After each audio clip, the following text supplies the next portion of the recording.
बहुत मेहनत से वीडियो बनावेले, रउआ लोगन सपोर्ट नइखी करई। प्लीज ऐसे मत करी, सपोर्ट करी। और गाना अच्छा लागी आ ना लगी वो भी कमेंट करके बताई कि अच्छा बा या ना बा, लेकिन सपोर्ट करी प्लीज। बहुत मेहनत से वीडियो बनावेले। चलिए गाना सुनी। आज के गाना कैसा लगी, उम्मीद करिए कि अच्छा लगी। चलिए भजन सुन ली। गोरे गोरे हाथावा में पेन्हब गुरु के कंगनवा चमकाई के। गोरे गोरे हाथावा में पेन्हब गुरु के कंगनवा चमकाई के।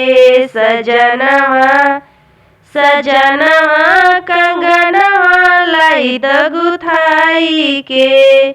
सजनवा कंगनवा लाई दगुथाई के। गोतनी से पेन्हब ज्यादा चमकाई के।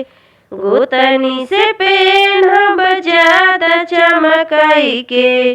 सजनवा कंगनवा लाई दगुथाई के।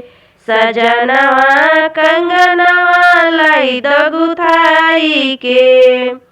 अपन अंगन में चारा करबो गुरु बहिन के बोलाई के। अपन अंगन में चारा करबो गोतनी के देखाई के। सजनवा कंगनवा लाई दगुथाई के। सजनवा कंगनवा लाई दगुथाई के। चारा के देखी देखी गोतनी के जिया हरसैले। कंगन के देखी देखी गोतनी के जिया हरसैले। अरे जिया हरसैले। गुरु के लिहले अपनाई सजनवा। गुरु के लिहले अपनाई सजनवा कंगनवा लाई दगुथाई के। सजनवा कंगनवा लाई दगुथाई के। गोरे गोरे हाथावा में पेन्हब गुरु के कंगनवा।